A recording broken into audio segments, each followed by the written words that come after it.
Bienvenidos a Historias de la NBA, capítulo número 20 de este podcast, donde nos propusimos salir un poco del día al día, de lo que pasa hoy en la NBA, para hundirnos en su historia, conocer de dónde viene la mejor liga de básquet del mundo, sus equipos, protagonistas, y también, ¿por qué no?, algunas historias que nos mostrarán el porqué de lo que la NBA es hoy por hoy a nivel global. Hoy vamos a hablar de uno de los protagonistas más interesantes de los casi 80 años que ya tiene la NBA. Un tipo que definió una época, una franquicia y una ciudad.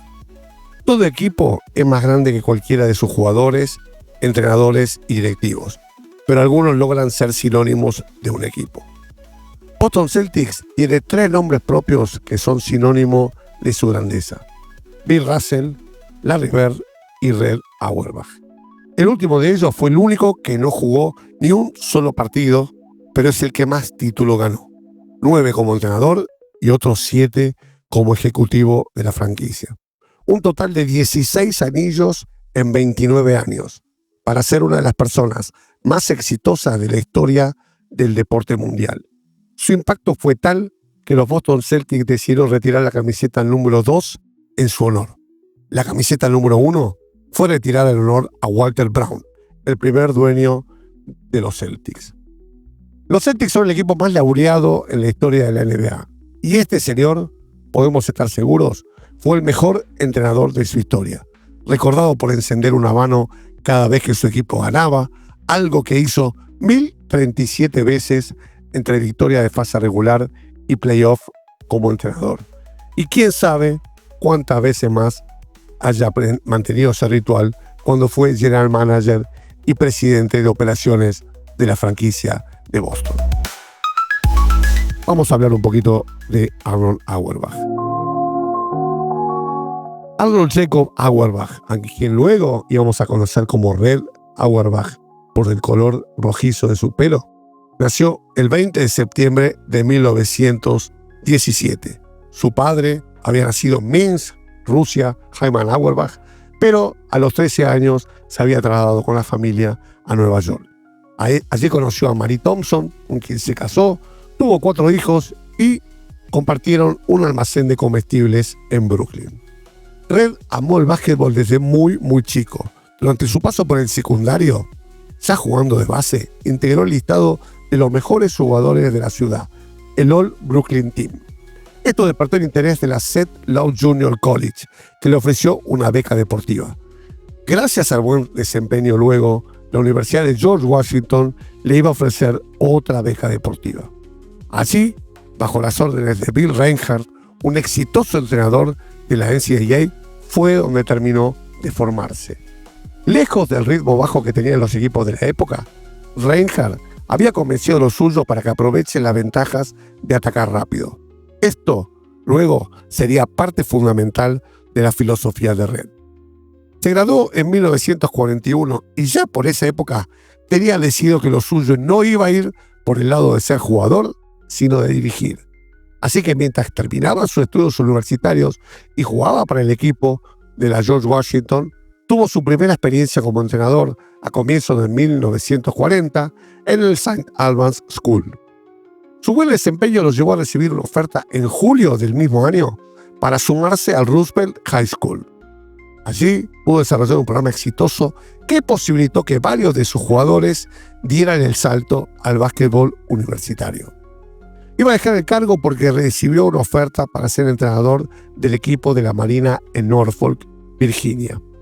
Y al igual que en el básquetbol secundario, un gran trabajo en el equipo de las Fuerzas Armadas llamó la atención de Mike Ewing, que era inversor principal de los Washington Capitals, uno de los equipos impulsores de la BAA, la Basketball Association of America, la liga predecesora de la NBA. Bueno, él estuvo 3 años con los Capitals, donde desarrolló y profundizó la ofensiva a través del contraataque, lo que generó toda una novedad y todo algo muy distinto para lo que se jugaba en la época. Ya por aquel entonces tenía el hábito de fumar, entre 8 a 10 cigarros por día, pero el más significativo de ellos se encendía en el banco. Sí, encendía un habano cuando el partido estaba resuelto a su favor. Era el sabor de la victoria y el disfrute ante la caída del rival. Luego de 3 temporadas iba a dejar a los Washington Capitals para trabajar como asistente en la Universidad de Duke, una de las más emblemáticas de la NCAA. Bueno, fue entrenador ahí por algunos meses. Ya se había hecho de fama y de un nombre en el ámbito del básquet de los Estados Unidos, por lo que tras su fugaz paso por Duke, para la temporada 49-50 recibió una oferta para dirigir a los Tri-Cities Blackhawks, el equipo antecesor de lo que hoy son los Atlanta Hawks. Bueno, el equipo era un desastre y Auerbach, para tomar el equipo, puso una sola condición: libertad para traspasar y cambiar el roster del equipo. Cuando recibió luz verde, intercambió jugadores constantemente, registrando el paso de casi 24 jugadores entre llegadas y salidas, casi un récord para una sola temporada regular. La temporada terminó siendo aceptable y el equipo ingresó a los playoffs. La eliminación a mano de los Anderson Packers iba a tomarse como algo lógico. Sin embargo, todo se vino abajo unos días después de finalizar la temporada. El dueño del equipo decidió traspasar a John Manken, que había sido adquirido poco antes del final de la fase regular y era el jugador favorito de Red, a los Indianapolis Jets. No hubo ningún tipo de diálogo que evite lo inevitable. Red, fiel a su carácter, iba a renunciar a su cargo. Estamos en el año 1950, y los Boston Celtics llevaban 5 años flojos entre lo que había sido la BAA y ahora era la NBA. Por lo que su dueño, Walter Brown, se interesó en los servicios del bueno de Red Auerbach. El entrenador aceptaba la oferta, no sin antes asegurar de tener el control total y hacer lo que quisiera, como lo había tenido en los Hawks hasta unos meses antes. Comenzó su trabajo en el draft de 1950, donde seleccionó a Chuck Shear, a Bob Cousy y en el puesto 12 del draft a Chuck Cooper, que fue el primer afroamericano en llegar a la NBA. La tradición de jugar con solo jugadores blancos la iba a romper un equipo de Boston, la ciudad conocida por la presencia de irlandeses y de fuertes tradiciones, pero algo que no fue aceptado fácilmente por los aficionados. El equipo iba a tener como líderes a un pivot del Salón de la Fama como Ed Macauley, a Bob Cousy en la base, del que el 90% de los aficionados y especialistas no estaban muy convencidos, y un jugador afroamericano muy resistido. Red pasaba de ser aceptado a odiado en un puñado de meses. Así estaba el escenario para unos golpeados Celtics en la previa de la temporada 1950-1951. El ritmo alto de juego para la época que marcaban los Celtics marcó un antes y un después en la NBA. Bob Cousy pudo aprovechar al máximo tanto su capacidad de generar el juego como la de manejar la pelota. Macauley, con medias de 20,4 puntos, 9,1 rebotes y 3,7 asistencia, fue seleccionado finalmente para el quinteto ideal del torneo. El equipo firmó una fase regular de 39-30, su primer temporada con más triunfos que derrotas en la historia de la NBA. No obstante, New York Knicks lo iba a barrer 2-0 en las semifinales de la Conferencia Este. Algo similar iba a suceder en los 5 años siguientes. Boston rendía en un gran nivel durante la fase regular, pero no podía meterse en las finales de la NBA. Los Knicks, los Syracuse Nationals, que luego serían los Philadelphia 76ers, eran los que le ponían un fin a las expectativas del equipo año tras año. Para la temporada 56-57, la cosa iba a cambiar. Auerbach estaba convencido que debía mejorar la parte defensiva del equipo para poder ser más competitivos. Y en la noche del draft, y gracias al pick territorial, Boston pudo hacerse de un jugador universitario estrella de la ciudad de Boston, como era Tom Hason. Pero lo mejor llegó un poquito después, cuando Auerbach intercambia a Ed Macauley y a Cliff Hagan, enviándolos a los St. Louis Hawks para obtener la segunda elección del draft de ese año, que no era otro que Bill Russell. También en ese draft, con la posición número 13, iban a obtener al base Casey Jones. 3 futuros integrantes del Salón de la Fama en una misma noche de draft. Jaque mate para el resto de la NBA. Si bien el equipo de jóvenes podía llevar a pensar que Boston iba a necesitar unos años para acomodarse, el impacto de estos 3 jugadores fue inmediato. El talento de ellos potenció a la buena base que traía el equipo. Bob Cousy tuvo números de 20,6 puntos, 7,5 asistencias y 4,6 rebotes para ser no solamente el líder del equipo, sino MVP de la fase regular. Tom Hexton tuvo 16,2 puntos y 9,8 rebotes, acabó siendo el rookie del año en la elección por sobre su compañero de equipo Bill Russell, que había tenido 14,7 puntos y 19,7 rebotes en esa temporada de rookie. El equipo iba a terminar como líder de la fase regular con récord de 44-28. Iba a aplastar 3-0 a los Syracuse Nationals para meterse en la final contra los St. Louis Hawks. La serie fue un séptimo juego que necesitó de 2 tiempos suplementarios. Tom Hexton, con 37 puntos y 23 rebotes en una de las mejores producciones de la historia en la final de la NBA, hizo posible el triunfo por 125-123. Primer título para Red Auerbach, que se sacaba una pesada mochila de encima. Y primer título para los Boston Celtics. Boston iba a intentar repetir el campeonato en la temporada siguiente, pero se quedó corto. Los St. Louis Hawks se impusieron en la definición 4-2. Bueno, ese título era el único campeonato en la historia hasta el día de hoy que van a tener la franquicia de los Hawks. Era una temporada medio rara porque estuvo bastante tiempo lesionado Bill Russell y recién volvió para las finales y no estaba en su mejor forma. La verdad, ese fue el año donde al otro año empieza la racha de los Celtics, ¿no? Ya lo contamos en el capítulo que hablamos de los Boston Celtics y los 8 campeonatos consecutivos. Sin esa lesión de Bill Russell, estén seguros que los campeonatos hubiesen sido 10 y no 8. Seguro estoy. Bueno, todo iba a cambiar, como decimos, al año siguiente, donde Boston iba a ganar la temporada 58-59 sin grandes discusiones. Además, el equipo tuvo a 3 integrantes en el quinteto ideal de la NBA: Bill Russell, Bob Cousy y Bill Sharman. Todos ellos habían sido fichados vía draft por Red Auerbach.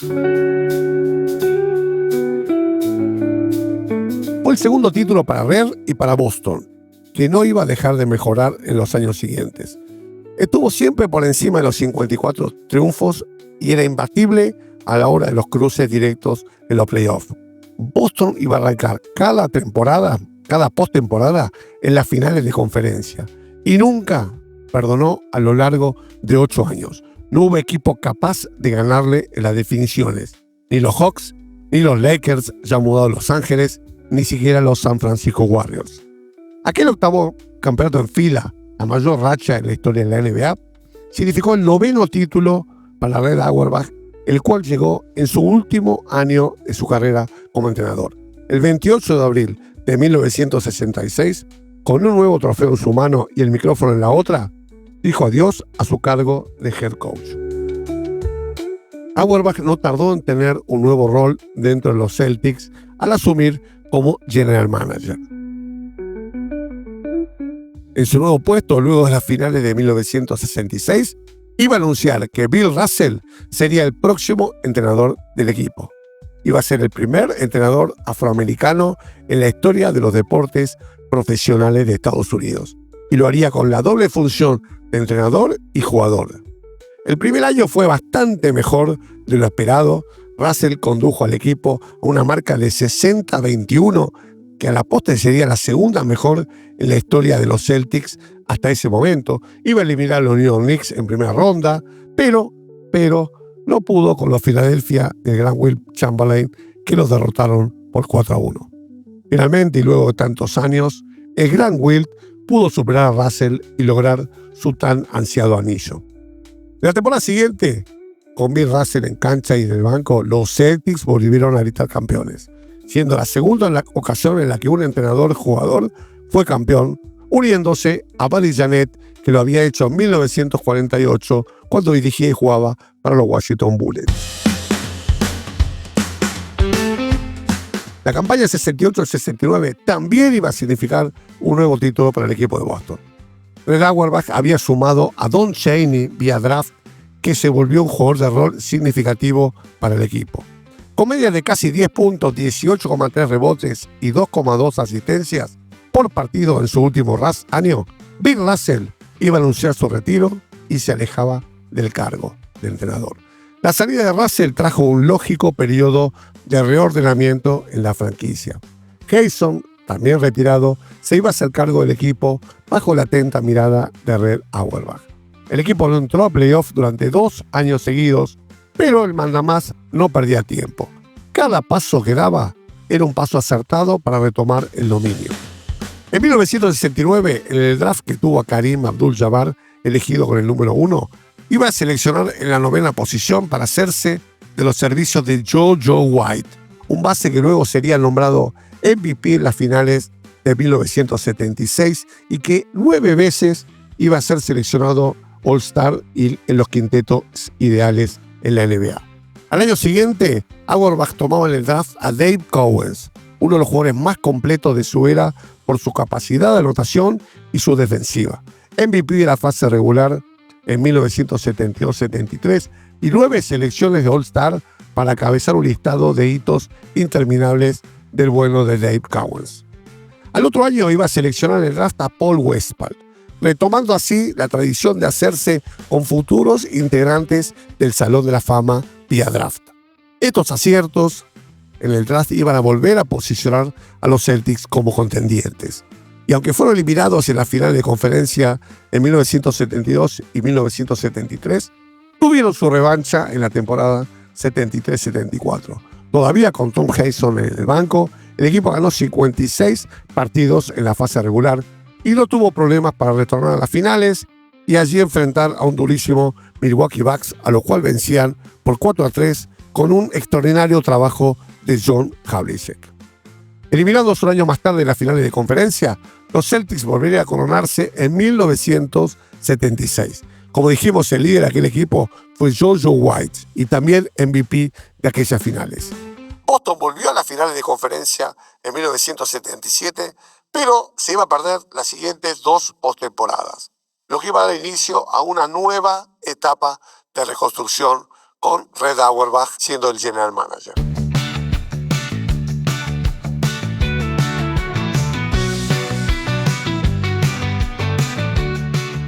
Entonces, con la imperiosa necesidad de reconstruir luego de los fracasos de 2 años sin entrar a playoff, nada mejor para Red que hacerlo vía draft, en donde era un especialista. Al llegar a 1978, la franquicia tenía la 6ª posición en el draft. Toda la mirada del ámbito universitario estaba posada en 2 hombres, en Larry Bird y en Magic Johnson. Larry Bird había demostrado una capacidad de tiro extraordinaria en sus 3 años en la Universidad de Indiana State, y si bien estaba disponible para el draft por edad, había un problema. En su primer año universitario, había estado solo 2 meses en la Universidad de Indiana para luego abandonar por discrepancias con el controvertido entrenador Bobby Knight. Al otro año escolar, ingresó a la Universidad de Indiana State. Entonces era elegible por edad, pero él quería terminar la universidad, sí o sí, por lo que recién podía ingresar a la NBA en la temporada 78-79. Boston, a pesar de esto, lo elige en el draft. Sabía que ahí había una joya y que no tenían problemas de esperar 1 año para que juegue en su equipo.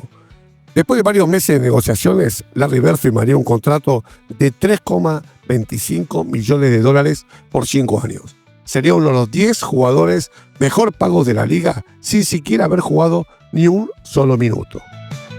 Igual, Bird no tardó en demostrar el acierto de Red al seleccionarlo. 21,3 puntos, 10,4 rebotes, 4,5 asistencias, 1,6 tapas en 36 minutos por noche fueron muestra suficiente para todos que vean de lo que era capaz Larry Bird. Ganó el novato del año por sobre otro novato sensación, Earvin Magic Johnson. Y si bien se definía como tímido, no tardó en asumir el rol de líder de un equipo que contaba con la presencia de experimentados jugadores como Tiny Archibald, Cliff Ford o Dave Cowens. Esa temporada, Auerbach también concretó el arribo de Emil Carr y 2 selecciones del draft de los Pistons del año 1980, a cambio de un jugador histórico como era Bob McAdoo, que iría a parar a la franquicia de Detroit. El equipo iba a terminar una temporada regular bastante interesante, con 61 partidos ganados y 21 perdidos, pero todo se vino abajo cuando los Philadelphia 76ers, de la mano de un fabuloso Julius Erving, los derrotó por 4-1 en las finales de conferencia. Auerbach entendió ahí que debía seguir mejorando su plantel. Eran buenos, eran muy buenos, pero eso no les alcanzaba para ganar. Y ganar, según su filosofía, era lo único que importaba. Gracias al intercambio que había hecho con Detroit el año anterior, ¿se acuerdan cuando tomaron a Emil Carr para darle a Bob McAdoo? Bueno, el equipo iba a tener la selección número 1 de ese draft que había caído en manos de Detroit. Bueno, el 9 de junio, ya lo contamos esto cuando hablamos de la historia del draft y creo que también cuando hablamos de los peores traspasos en la historia del draft. Bueno, el 9 de julio de 1980, el día anterior al draft, Auerbach enviaba ese pick número 1 y el pick número 13 propio a los Golden State Warriors a cambio de Robert Parrish y del pick número 3 del draft de ese año que iba a usar para tomar a Kevin McHale. Ahí sí terminó de moldear un plantel que tenía 4 futuros integrantes del Salón de la Fama: Tiny Archibald, Larry Bird, Kevin McHale y Robert Parrish. Y por si fuera poco, también tenía talentos veteranos como el de Emil Carr y Cliff Ford. La verdad que fue la reconstrucción más rápida de la historia. Un plantel mucho más profundo que la temporada anterior. Los Celtics tuvieron su revancha en la temporada 80-81 cuando se imponen en las finales sobre los Houston Rockets que habían ganado la Conferencia del Oeste. Boston hizo valer la profundidad de su plantel y todo su talento para imponerse 4-2 y levantar entonces el 14º título en la historia de la franquicia. Los Celtics tenían un gran plantel, sí, pero Red Auerbach quería seguir sumando talento y finalizada la temporada de ese campeonato, otro acierto de Red Auerbach en el draft de 1981 les permite hacerse de un jugador que también haría historia en la franquicia. Con la selección 31 de la segunda ronda iban a tomar a Danny Ainge. En la temporada 82-83 el equipo fue barrido por Milwaukee en playoff. Entonces Red volvió a tomar cartas en el asunto y, descontento con los modos del entrenador Bill Finch, lo despidió, siendo Casey Jones, que estaba como asistente, el que tome el cargo de entrenador. Recuerden, Casey Jones, que había sido jugador de los Celtics, que había sido tomado en el mismo draft que jugaba en la Universidad de San Francisco junto con Bill Russell. Bueno, a su vez también movió otras piezas. Iba a fichar al base Dennis Johnson de los Seattle Supersonics e iba a cortar al veterano Tiny Archibald. Los ajustes iban a dar el resultado en la temporada siguiente. En la 83-84, los Celtics iban a lograr un 62-20 para cerrar la fase regular con el mejor récord de la competencia. En los playoffs iban a arrasar para llegar a una nueva final con los archienemigos de siempre, Los Ángeles Lakers. Aquel duelo entre las dos grandes potencias de la NBA del momento se presentó como el más atractivo de la historia.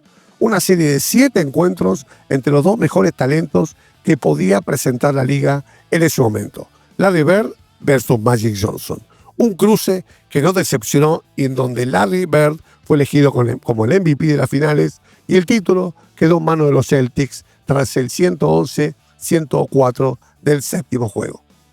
En la celebración, Red Auerbach hizo una declaración que luego traería polémica. Decía: se siente grandioso ganar un nuevo título, pero ¿qué le pasó a la dinastía de los Lakers? Ustedes los periodistas hablaron de esto todo el tiempo y la realidad es que la verdadera y única dinastía en la NBA está en Boston. Somos el mejor equipo del mundo. Luego de esta temporada, Red Auerbach fue ascendido a presidente de operaciones, quedando Jan Volk, su histórico compañero, como gerente general.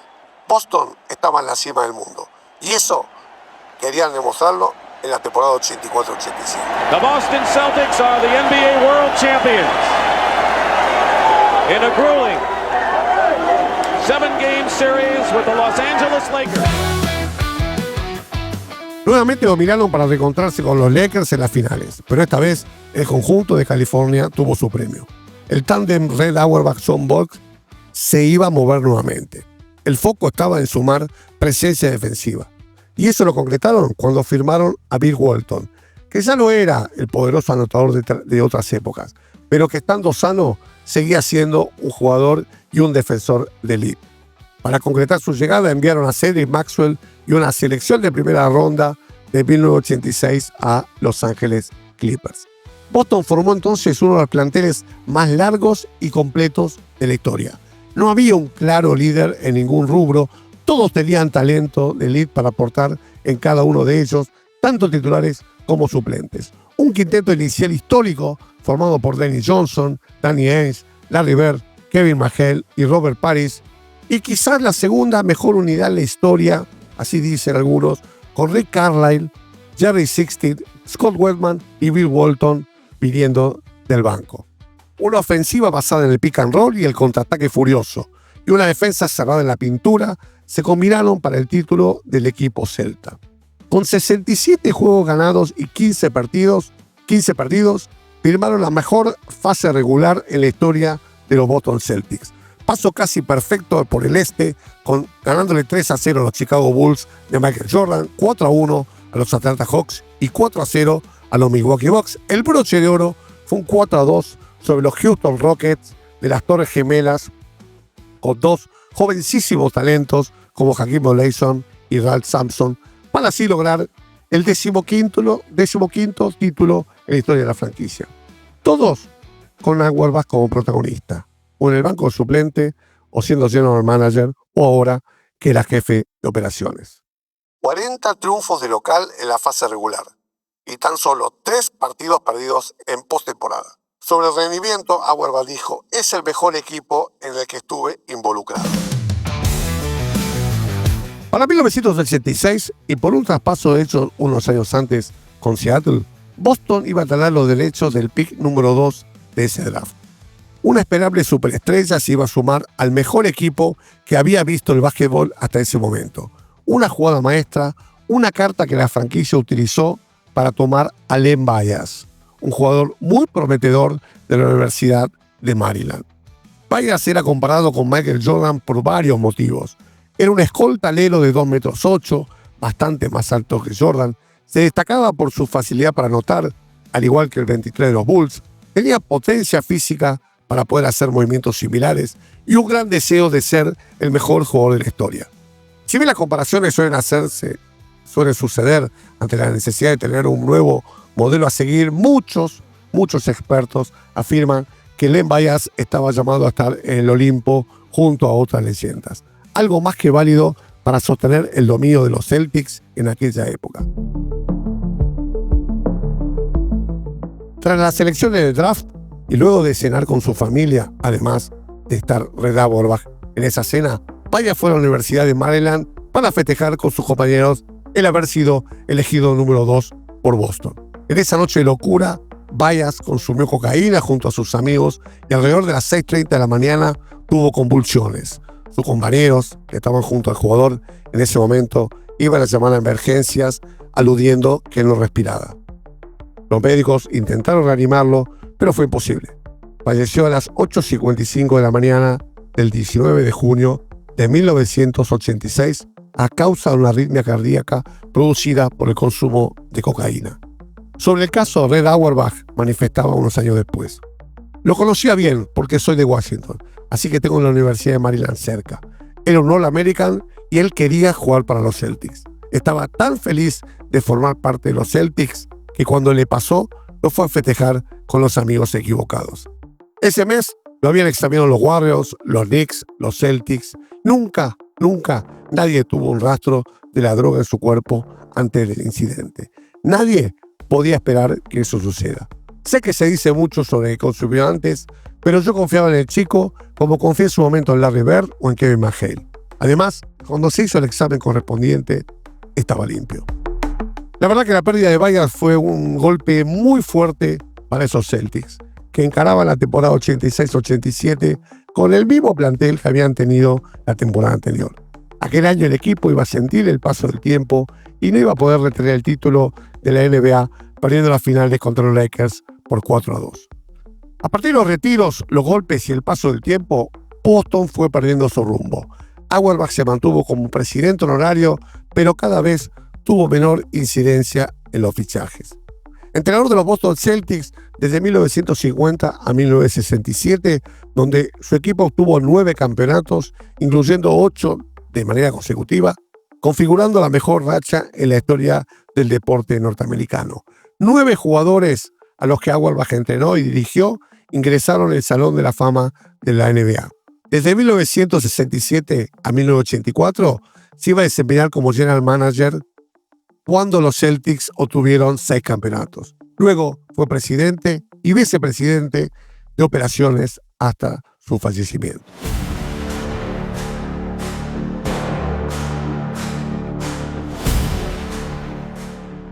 El campeonato ganado por los Celtics en el 86 implicó el 16º título ganado en la memorable carrera de Red Auerbach.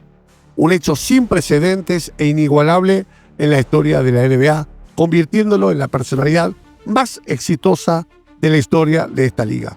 Su identificación con el equipo fue de tal magnitud que en cierta oportunidad afirmó que los Celtics no son un equipo de básquet, configuran un modo de vida.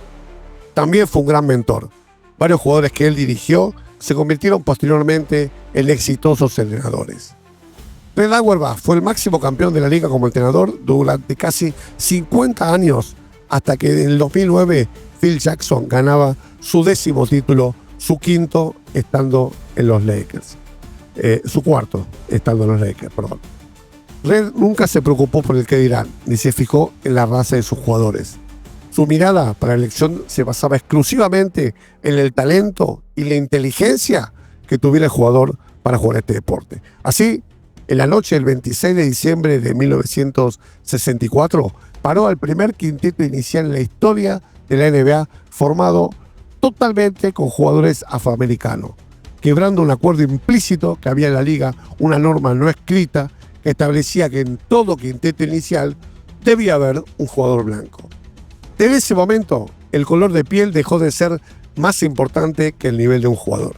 El hecho histórico acabó en festejo, 97-84, con anotación en doble dígito por parte de 4 de los 5 jugadores que habían iniciado el partido. Cuando las tensiones raciales en Estados Unidos estaban en su pico más alto y Boston era un foco de concentración de la pelea por la igualdad liderada por varios referentes históricos, él hizo lo suyo para poner su granito de arena. También fue autor de 7 libros. El primero, llamado Basketball for the Player, the Fan and Coach, ha sido traducido a 7 idiomas y es el libro de básquet más vendido de todos los tiempos.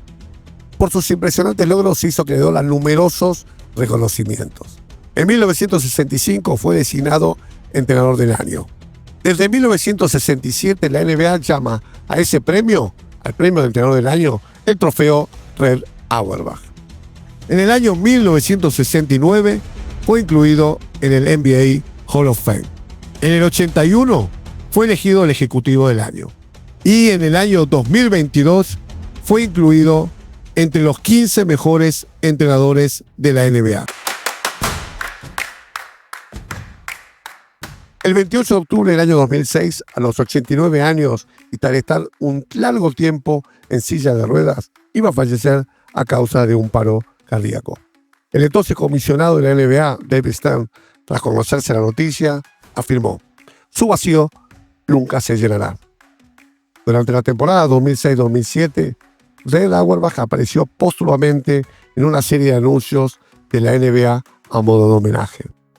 El equipo de la Major League Baseball, los Boston Red Sox, también lo homenajearon en un partido el 20 de abril del 2007 ante los New York Yankees, vistiendo camisetas verdes y colgando réplicas de pancartas de campeonatos de los Celtics en el estadio Fenway Park. Antes del partido ante los Washington Wizards que abría la temporada 2006-2007 y con la presencia de algunas de las leyendas de los Celtics, su firma fue oficialmente grabada en el parque, cerca del banco de suplente local, siendo nombrada la cancha como Red Auerbach Parque Floor.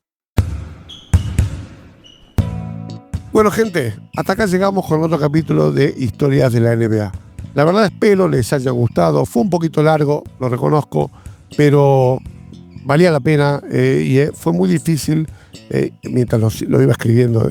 Esto se lo cuento así como una intimidad, ir cortando partes, porque me parece que una personalidad como la de Red Auerbach merecía por el capítulo más largo de este podcast, sin duda. Y aparte, número redondo, el número 20, lo merecía el gran Red.